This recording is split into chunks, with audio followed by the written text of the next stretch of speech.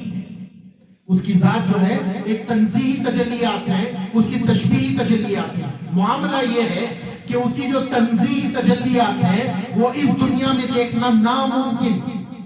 اس دنیا میں اللہ کی تجلیات تنزیہی کو دیکھنا ناممکن. کوئی انسانی سانس سے اللہ کی تجلیات تنزیہی کو نہیں دیکھ سکتا، سمجھے؟ اور اس دنیا میں وہ ہے. اس دنیا میں اللہ کی تجلیات تشبیہی ہیں. یہاں پر تنزیہی تجلیات نہیں ہیں، وہاں پر تشبیہی تجلیات نہیں ہیں. وہاں کی تجلیات اور ہیں، یہاں کی تجلیات اور ہیں. وہ بھی اللہ کی تجلی ہے، یہ بھی اللہ کی تجلی ہے. اللہ یہاں بیان فرما رہا ہے انسانوں کو، کہ انسان اور جنات دونوں کو بیان فرما رہا ہے. جب تم کو میں نے وہاں سب سے پہلے پیدا کیا، عالم ارواح میں پہلے وہاں تھے عالم ارواح میں. جیسے ہی تمہاری آنکھوں کا نور عطا ہوا، تمہاری آنکھیں کھلی. روحیں دیکھتی ہیں، پتہ ہے نا آپ کو، روحوں کو بھی آنکھ ہوتی ہے. ایسا نہیں کہ جسم کو آنکھ ہوتی ہے روح کو آنکھ نہیں ہوتی. روح بھی دیکھتی ہے. روح اگر دیکھ نہیں سکتی تو ہم خواب دیکھ نہیں سکتے، جبکہ ہماری آنکھ بند رہتی ہے لیکن خواب میں ہم سب کچھ دیکھتے ہیں. وہ دیکھنا روح کا دیکھنا ہوتا ہے، جسم کا دیکھنا نہیں ہوتا. تو روح بھی دیکھتی ہے. سمجھ میں آ رہی ہے بات؟ تو روح بھی دیکھتی ہے. تو جب تمہیں روح بنا کر سب سے پہلے میں نے آنکھ دی، تو تمہاری آنکھ جب کھلی تو جیسے ہی تمہاری آنکھ کھلی ایک روشنی کو تم نے دیکھا، ایک روشنی کو تم نے دیکھا، سمجھے؟ اب جب تک وہاں رہے اس روشنیوں کو، ان تجلیات کو تم دیکھتے رہے. جب تمہارا حکم ہوا تمہیں کہ عالم ارواح سے نکل کر اس دنیا میں تمہیں جانا ہے تو تم اس دنیا کو چھوڑ دیے. جیسے ہی وہاں سے نکلے تمہاری آنکھ وہاں کی بند ہوئی، روح کی آنکھ بند ہوئی تو وہ اجالا غائب ہو گیا. جب اس دنیا میں تم آئے جیسے ہی آنکھ کھلی یہاں نئی روشنی تھی. جب یہاں سے مر کر قبر میں چلے جاؤ گے یہ آنکھ بند ہوگی، یہاں کی روشنی غروب ہو جائے گی. تو اللہ نے بتایا جب تم وہاں تھے تمہارا ایک مشرق ہوا، وہاں پر کچھ نکلا جس کو تمہاری آنکھ نے دیکھا. جب تم وہاں سے یہاں آئے وہاں کا ایک مغرب ہوا، وہ روشنی غروب ہو گئی. یہاں پر تم نے آنکھ کھولی تو یہاں کا ایک مشرق ہوا، یہاں پہ تمہیں کچھ نظر آیا. جب تم یہاں سے جاؤ گے تو یہاں کی روشنی بند ہو جائے گی، یہاں کا ایک غروب ہو جائے گا. وہاں کا ایک مشرق ہے، یہاں کا ایک مشرق ہے. وہاں کا ایک مغرب ہے، یہاں کا مغرب ہے. یہ دونوں مشرق اور مغرب کا رب اللہ ہے. تم وہاں تھے تو مجھے دیکھتے رہے، یہاں ہو تو مجھے دیکھتے رہو گے. تم اپنے رب کی کن کن نعمتوں کو جھٹلاؤ گے.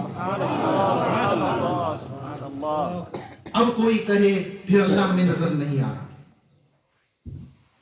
یہ اس لیے نظر نہیں آ رہا، دو باتیں ہو سکتی ہیں. یا تو ہم اندھے ہیں، یا نہیں تو ہم نے آنکھ بند کر رکھی ہے. دونوں صورت میں نظر نہیں آتا، دونوں صورت میں نظر نہیں آتا. آنکھ بند ہے تو آنکھ کھولنی پڑے گی، اندھی ہے تو علاج کرنا پڑے گا. یہ دو ہی حالت ہے. اللہ کے ناموں پر یقین ہے، 99 نیمز قرآن میں آئے ہیں. اللہ کا ایک نام ظاہر ہے، ایک نام باطن ہے. یقین ہے نا؟ ظاہر کس کو کہتے ہیں؟ جو سامنے ظاہر ہو. اللہ نے یہ کہا ہے کہ میں دنیا میں باطن ہوں، آخرت میں ظاہر ہوں. وہ دنیا میں بھی ظاہر باطن ہے، آخرت میں بھی ظاہر باطن ہے. یہاں بھی اول آخر ہے، وہاں بھی اول آخر ہے. اس کا کوئی لمحہ اس کے اول ہونے سے خالی نہیں، اس کا کوئی لمحہ اس کے آخر ہونے سے خالی نہیں، اس کا کوئی لمحہ اس کے ظاہر ہونے سے خالی نہیں، اس کا کوئی لمحہ اس کے باطن ہونے سے خالی نہیں. ہر لمحہ وہ ظاہر بھی ہے باطن بھی ہے. جو یہاں دنیا میں بھی ظاہر ہے اور آخرت میں بھی ظاہر ہے. کیا سبب ہے ظاہر ہونے کے باوجود وہ ہمیں نظر نہیں آتا؟ کیونکہ خرابی ہماری آنکھوں میں ہے. سمجھے؟ خرابی ہماری آنکھوں میں ہے. اب اس خرابی کو کیسے دور کر سکتے ہیں؟ دور ایسے کر سکتے ہیں کہ ایمان والے ہونے کے بعد تیسرا سبجیکٹ احسان کا شروع ہوتا ہے. اللہ کی عبادت ایسے کرو جیسے تم اسے دیکھ رہے ہو. اس کے پیچھے جانا پڑتا ہے, دل کے اوپر ورک کرنا پڑتا ہے, روح پر ورک کرنا پڑتا ہے, مقام سر پر ورک کرنا پڑتا ہے, خفی اور اخفا پر ورک کرنا پڑتا ہے, سینے کے اندھیرے کو دور کرنا پڑتا ہے, نفیلی عبادت میں وقت ضرب کرنا پڑتا ہے. جب یہ کرتے ہو تو حضور فرماتے ہیں, بخاری شریف کی حدیث ہے, اللہ فرماتا ہے جب میرا بندہ نوافل کے ذریعے میرے قریب آ جاتا ہے میں اس کی آنکھ بن جاتا ہوں جس سے وہ دیکھتا ہے. جب اللہ اس کی آنکھ بنتا ہے تو دیکھتا بھی اللہ ہی کو. جب اللہ ہی اس کی آنکھ بن گیا تو وہ دیکھتا اللہ کو ہے. جب آنکھ کسی ولی کی اللہ اس کی آنکھ بن جاتا ہے. اس کے معنی کیا ہے وہ اللہ اور اس کے رسول جانے, لیکن ہمیں آسان لفظوں میں حضور نے فرمایا اللہ اس کی آنکھ بن جاتا ہے جس سے وہ دیکھتا ہے. ارے آنکھ ہی اللہ بن گیا ہے تو دکھائی کیا دیتا ہے اللہ کے سوا؟ اللہ کے سوا کچھ دکھائی نہیں دیتا.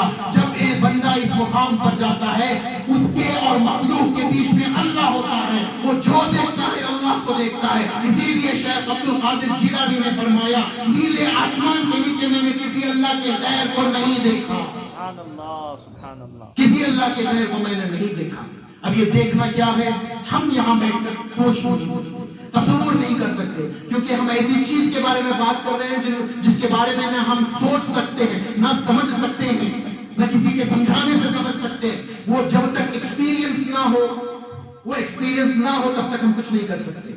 سمجھے؟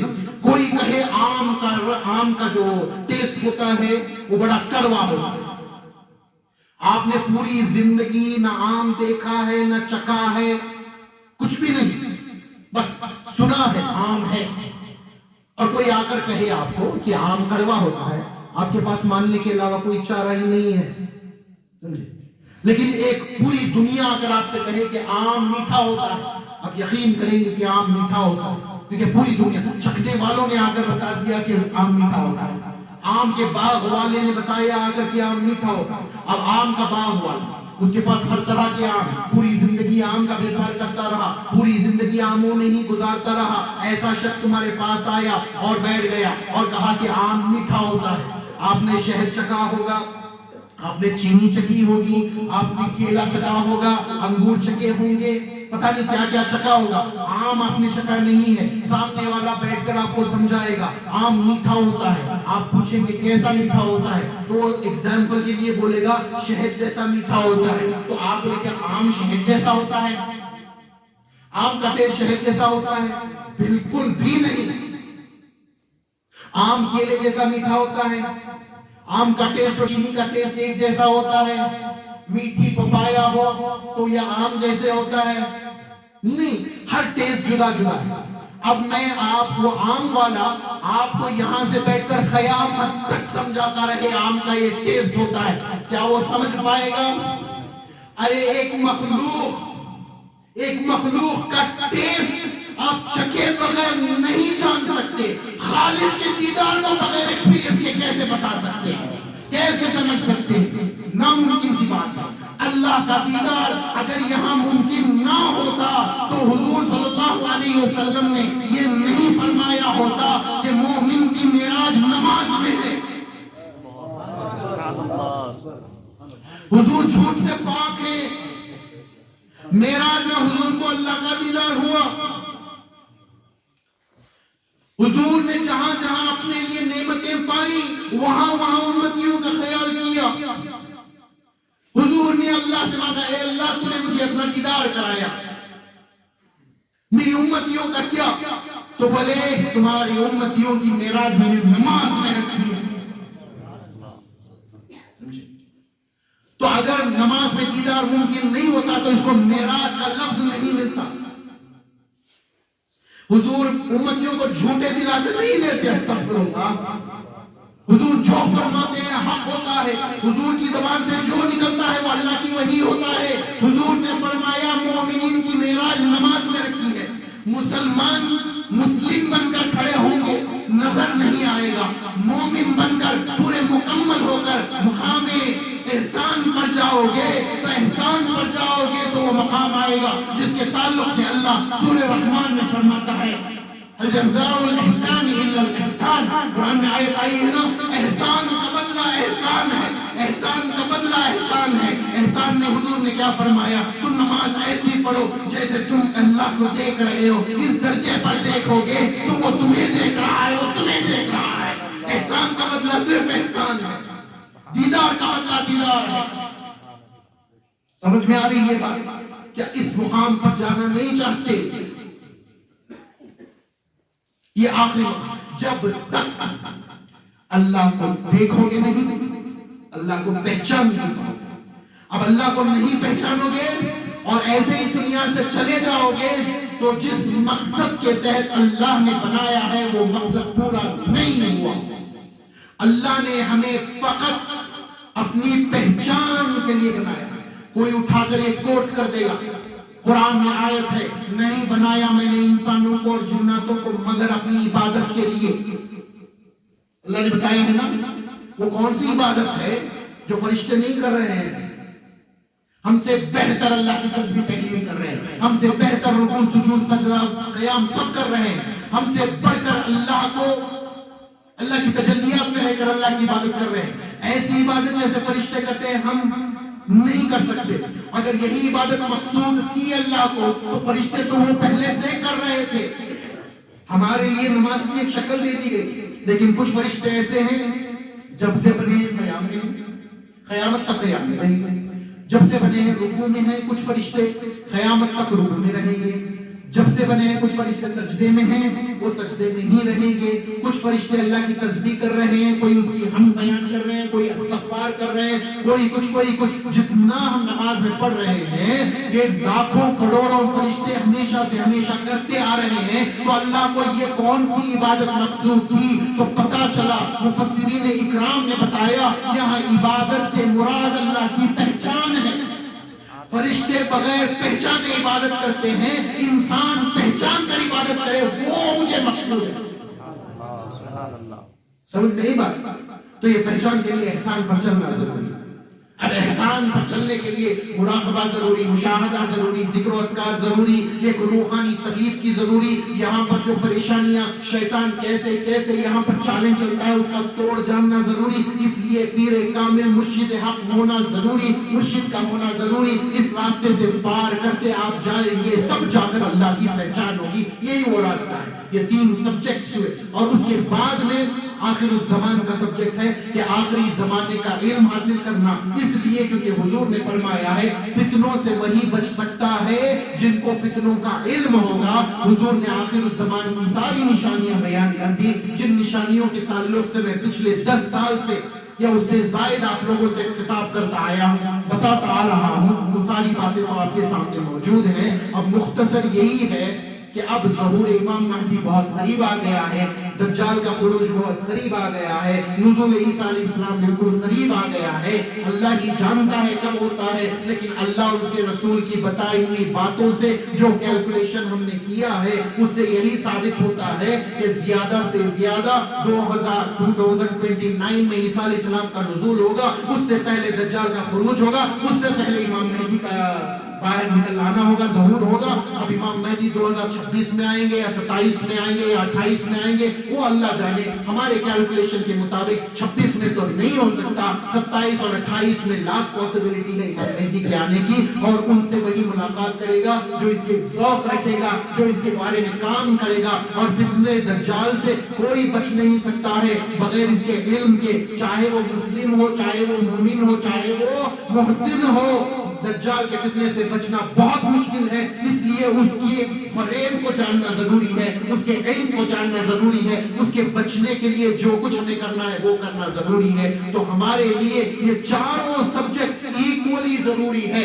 اسلام پر عمل کرنا ضروری ہے, ایمان پر عمل کرنا ضروری ہے, احسان کے منزلوں پر چلنا ضروری ہے, اور فتنہ دجال اور آخر الزمان سے بچنا ضروری ہے. ان چاروں چیزوں سے ہم کامیاب ہوں گے تو دائرے صلح و سلامتی میں ہم داخل ہو گئے، یعنی سلامتی والے گھر میں ہم داخل ہو گئے، اللہ کی سلامتی میں ہم داخل ہو گئے۔ کوئی یہ گمان نہ کرے کہ صرف اسلام میں رہ کر تینوں سبجیکٹ کو چھوڑ کر سلامتی میں داخل ہوا، کوئی صرف حضور کی محبت کا دم بھرے، اسلام پر عمل نہ کرے، احسان پر نہ چلے، فتنوں سے نہ بچے، وہ یہ دعویٰ نہیں کر سکتا۔ اور اسلام اور ایمان کے بغیر تو احسان کا ایک ذرہ نصیب نہیں ہوتا، تو وہ سارے کے سارے جھوٹے ہیں جو اپنے آپ کو پیر، مرشد، مرید کہتے ہیں، جو نماز نہیں پڑھتے، جو تقویٰ نہیں اختیار کرتے، جن کو شریعت کا علم نہیں ہے، وہ کہتے ہیں کہ ہم احسان کے منازل پر ہیں۔ ان سے بڑے جھوٹے کوئی نہیں ہیں۔ یہ احسان پہ جانے کے لیے آپ کو کامل مسلم، کامل مومن ہونا ضروری ہے۔ جب تک یہ دو نہیں ہو سکتے آپ احسان میں قدم نہیں رکھ سکتے۔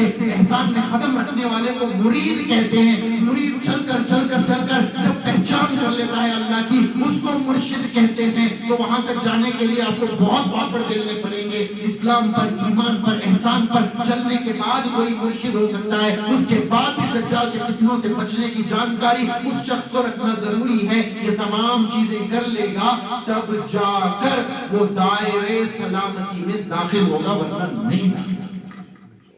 بس اللہ سے دعا یہ ہے کہ جو کچھ کہا اللہ تعالیٰ اس پر عمل کرنے کی توفیق عطا فرمائے۔ عموماً میرا بیان آپ سنتے ہیں، سبحان اللہ، ماشاء اللہ، کرامتوں پر، باطنی باتوں پر، ان باتوں پر آپ بہت جھومتے ہیں، لیکن جب اصلیت آتی ہے تو بالکل سہم جاتے ہیں۔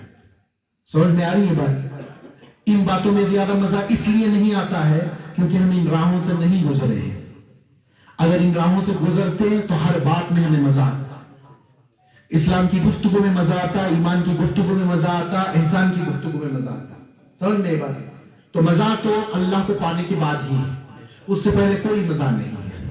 سمجھ میں آ رہی ہے بات؟ تو اب یہ جو ہم نے یہاں پر یہ خانقاہ کی شکل دے دی، یہ لوگوں کی طلب پر دی، لوگوں نے مجھ سے یہ کہا تو یہ بنایا گیا ہے۔ میں نہ کسی